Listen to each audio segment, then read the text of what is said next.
መሬታችንን የምንሰጥበት ምንም የሞራልም ሆነ የህግ መብት የለንም ሲሉ የዩክሬኑ ፕሬዝዳንት ቮሎዲሚር ዜሌንስኪ በቅርቡ በሰጡት መግለጫ የሀገራቸውን የማይናወጥ አቋም ለዓለም አቀፉ ማህበረሰብ አሳውቋል። 4 ዓመታትን ሊጠጋ ዓለምን እያተራመሰ በሚገኘው የሩሲያና የዩክሬን ጦርነት ዙሪያ አሁን ላይ ነገሮች ከድጡ ወደ ማጡ እንዲሉ ይበልጥ እየተወሳሰቡ መጥተዋል። በአንድ በኩል የዲፕሎማሲው ጠረጴዛ ሲዘረጋ፣ በሌላ በኩል ደግሞ የጦር ሜዳው በድሮንና በሚሳኤል እሳት ተለበለበ ይገኛል። የፖለቲካ ውጥረት ጣሪያ በነካበት በዚህ ሰዓት መሬት ላይ የሚፈሰው የንጹሃን ደምና የሚወድመው ንብረት የጦርነቱን አስከፊ መልክ በግልጽ እያሳየ ነው። አንድ ሉዓላዊ ሀገር ለሰላም ሲል መሬቱን አሳልፎ መስጠት አለበት ወይንስ እስከ መጨረሻው የደም ጠብታ መዋጋት? ይህ ጥያቄ አሁን በኪየቭ ቤተ መንግስት ውስጥ እንደ እሳት የሚፋጅ አጀንዳ ሆኗል። ፕሬዝዳንት ዜሌንስኪ ይህንን ጉዳይ ቀይ መስመር ሲሉ ጠርተውታል። ሩሲያ የያዘችውን መሬት ለድርድር ማቅረብ በዩክሬን ህገ መንግስትም ሆነ በዓለም አቀፍ ህግ ተቀባይነት እንደሌለው በግልጽ አስቀምጠዋል። ግዛቶችን አሳልፈን እንደምንሰጥ ታስባላችሁ? በዩክሬን ህግ፣ በህገ መንግስታችንና በዓለም አቀፍ ህግ መሰረት ይህንን ለማድረግ ምንም አይነት ህጋዊ መብት የለንም። ይህ ብቻ አይደለም፣ ምንም አይነት የሞራል መብትም የለንም በማለት ነበር የተናገሩት። ነገሩ ገደል እንጂ ሜዳ የለም እንደተባለው ነው። ሩሲያ በበኩሏ የተያዙ ግዛቶች የሩሲያ አካል እንደሆኑና ዩክሬን ይህንን ካልተቀበለች ሰላም እንደማይታሰብ እየገለጸች ነው። በሁለቱ ወገኖች መካከል ያለው ልዩነት ሰማይና ምድርን ያህል እየራቀ መጥቷል። አሜሪካ ነገሮችን ለማለዘብና መሃል ላይ ለመገኘት ብትሞክርም እስካሁን ድረስ ውሃ ቅዳ ውሃ መልስ ከመሆን ያለፈ ውጤት አልታየም። ለአሜሪካውያን ስምምነት የሚለው ቃል ቀላል ቢመስልም ለዩክሬናውያን ግን የህልውና ጉዳይ ሆኗል። አንድ ለጉዳዩ ቅርብ የሆነ ከፍተኛ ባለስልጣን እንደገለጸው በድርድር ውስጥ በጣም አስቸጋሪውና አንገት ለአንገት የሚያስይዘው ጉዳይ ይኸው የግዛት ጉዳይ ነው። ዜሌንስኪ እግሬ አውጪኝ ብለው ከአንዱ የአውሮፓ ከተማ ወደ ሌላው እየበረሩ ያሉትም ለዚሁ ነው። አሜሪካ በፕሬዝዳንት ዶናልድ ትራምፕ አማካኝነት ያቀረበችውን ባለ 28 ነጥብ የሰላም እቅድ ለመመከት ወይም ለማሻሻል ዜሌንስኪና የአውሮፓ ባለስልጣናት የራሳቸውን ባለ 20 ነጥብ እቅድ እያዘጋጁ ነው። አሜሪካ ስምምነት ላይ ድረሱ ብላ ስትገፋ፣ ሩሲያ መሬቴን ልቀቁ ስትል ዜሌንስኪ መሃል ላይ ተወጥረዋል። ፖለቲከኞቹ በሞቀ አዳራሽ ስለ 20ና 28 ነጥብ እቅድ ሲከራከሩ፣ መሬት ላይ ያለው እውነት ግን እጅግ አስከፊና ልብ የሚሰብር ነው። ሰሞኑ ከዩክሬን የሚወጡ ዜናዎች እንደሚያመለክቱት የሩሲያ ጥቃት የዩክሬንን ከተሞች ድቅድቅ ጨለማ ውስጥ እየከተታቸው ነው። የሱሚ ክልል ባለስልጣናት እንደገለጹት ሩሲያ በአንድ ቀን ውስጥ ብቻ በክልሉ ላይ 130 ጥቃቶችን ፈጽማለች። ይህ ቁጥር በራሱ የሚያስደነግጥ ሲሆን ሰማዩ በድሮኖች የተወረረ እስኪመስል ድረስ የጥይት እሩምታ ሲዘንብ ውሏል። በተፈጸመው ጥቃት ሩሲያ ከደርዘን በላይ ድሮኖችን በግማሽ ሰዓት ልዩነት ውስጥ በማዝነብ የሱሚን ከተማ ኤሌክትሪክ አውታር አውድማለች። በዚህ ምክንያት ከተማዋ ሙሉ በሙሉ በጨለማ ተውጣለች። በዚህ ጥቃት ብቻ በሱሚ ክልል 12 ሰዎች ሲቆስሉ፣ በዶንቴስክ ደግሞ 4 ሰዎች ሕይወታቸውን አጥተዋል። የሞት ቁጥር በዚህ ብቻ አላበቃም። በካርኪቭ ከተማ በተፈጸመው ጥቃት የሟቾች ቁጥር ወደ 5 ከፍ ብሏል። በስታሪሳልቲቭ መንደር አንድ ተጨማሪ ሰው ሕይወቱ ማለፉን ተከትሎ ሐዘኑ እየከበደ መጥቷል። ጦርነት የወለደው መቅሰፍት እንዲሉ የሩሲያ ኃይሎች በድሮን በመታገዝ የመኖሪያ ሕንፃዎችና መሰረተ ልማቶችን ኢላማ ማድረጋቸውን ቀጥለዋል። በሌላ በኩል ዩክሬንም እጅ ሰጥታ አልተቀመጠችም። የዩክሬን ኃይሎች በሩሲያ ቁጥጥር ስር በምትገኘው ዛፖሬዥያ ላይ የድሮን ጥቃት በመሰንዘር አጸፋውን መልሰዋል። የሞስኮ ተሿሚ የሆኑት የቬን ባልቲስኪ እንደገለጹት የዩክሬን ድሮኖች የኤሌክትሪክ ማስተላለፊያ መስመሮችን በመምታታቸው ወደ 12,000 የሚጠጉ ሰዎች በጨለማ ውስጥ እንዲቀሩ ሆነዋል። ምንም እንኳን የጥገና ሰራተኞች ሌት ተቀን ቢለፉም ሰኞ ምሽት ላይ ወደ 8,000 የሚጠጉ ነዋሪዎች አሁንም መብራት አላገኙም። ይህ የሚያሳየው ጦርነቱ በወታደሮች መካከል ብቻ ሳይሆን በመሰረተ ልማት ላይ ያነጣጠረ የኢኮኖሚ ውድመት ጦርነትም መሆኑ ነው።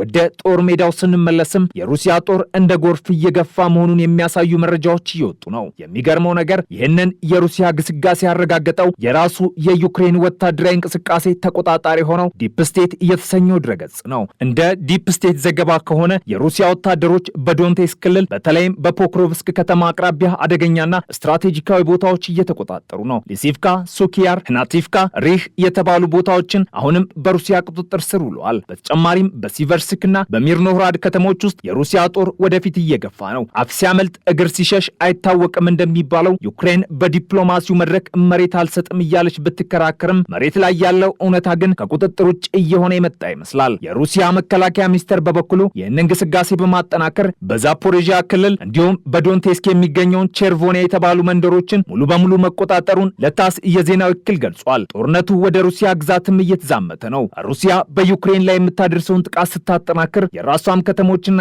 ኤርፖርቶች ስጋት ውስጥ ወድቋል። ባለፈው ሳምንት ብቻ ዩክሬን በሺዎች የሚቆጠሩ ጥቃቶችን የሰነዘረች ሲሆን አሁን ደግሞ የደቡብና የምዕራብ ሩሲያ ግዛቶች በድሮን ጥቃት ስጋት ውስጥ ወድቋል። በግሮዝኒ ማጋስና ሞዝዶክ የሚገኙ አየር ማረፊያዎች በደህንነት ስጋት ምክንያት ስራቸውን ለማቆምና በረራዎችን ለመሰረዝ ተገደዋል። በተለይ ሞዝዶክ ወታደራዊ አየር ማረፊያ የሚገኝበት ከተማ እንደመሆኑ መጠን የአየር ክልሉ መዘጋት የሁኔታውን አሳሳቢነት ያሳያል። የቮሮኔዝ ገዢ አሌክሳንደር ጉዜፍ ለነዋሪዎች ባስተላለፉት ማስጠንቀቂያ ህዝቡ በመስኮት አጠገብ እንዳይቀመጥና ወደ መጠለያ እንዲገባም አሳስበዋል። ስልክና ኢንተርኔት ሊቆራረጥ እንደሚችልም ተነግሯል። የሚያሳየው ጦርነቱ የሩሲያንም ዜጎች የዕለት ተዕለት ህይወት እያስተጓጎለ መሆኑ ነው። የሩሲያ መከላከያ ሚኒስቴር እንዳስታወቀው በአንድ ቀን ውስጥ ብቻ 171 የዩክሬን ድሮኖችን መተው መጣል ችለዋል። ይህ ቁጥር እጅግ ከፍተኛ ሲሆን ዩክሬን ምን ያህል በከፍተኛ አቅም ጥቃት እየሰነዘረች እንደሆነም አመላካሽ ነው። ሆኖም ግን የሚወርደው ዝናብ ቢበዛም ቤቱ መፍረሱ አልቀረም። እንደሚባለው 171 ድሮኖች ቢመቱም እንኳ ሰርጎ የሚገቡት ጥቂት ድሮኖች በሩሲያ ንጹሃንና መሰረተ ልማት ላይ ከባድ ጉዳት እያደረሱ ነው። የሩሲያ የውጭ ጉዳይ ሚኒስቴር ልዩ መልእክተኛ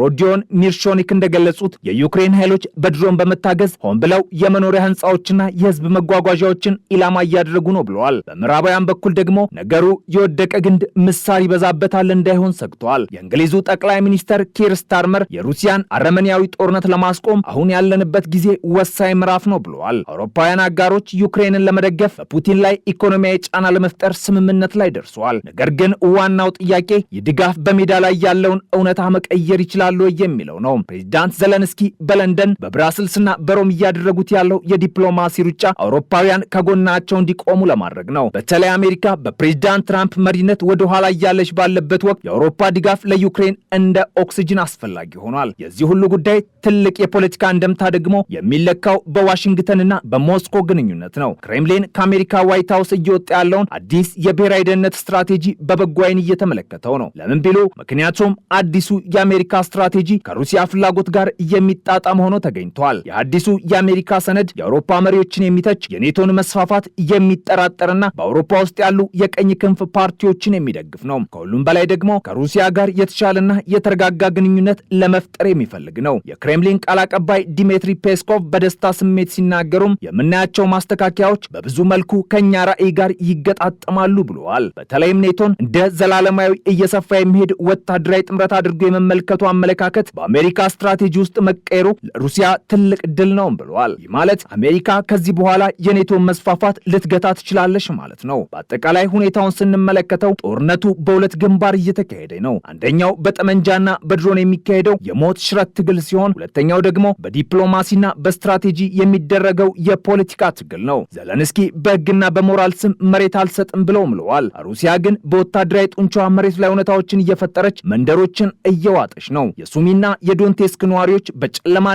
በፍርሃት ውስጥ ሆነው የነገን ቀን ይጠብቃሉ። የዛፖሬዥያና የቤልጎርድ ህዝቦችም እንዲሁ የጦርነቱን መራር ጽዋ እየተጎነጩ ነው። አሜሪካ በፕሬዝዳንት ትራምፕ አማካኝነት አዲስ ጨዋታ ጀምራለች። አውሮፓ ደግሞ በጭንቀት ውስጥ ሆኖ ድጋፉን ቀጥሏል።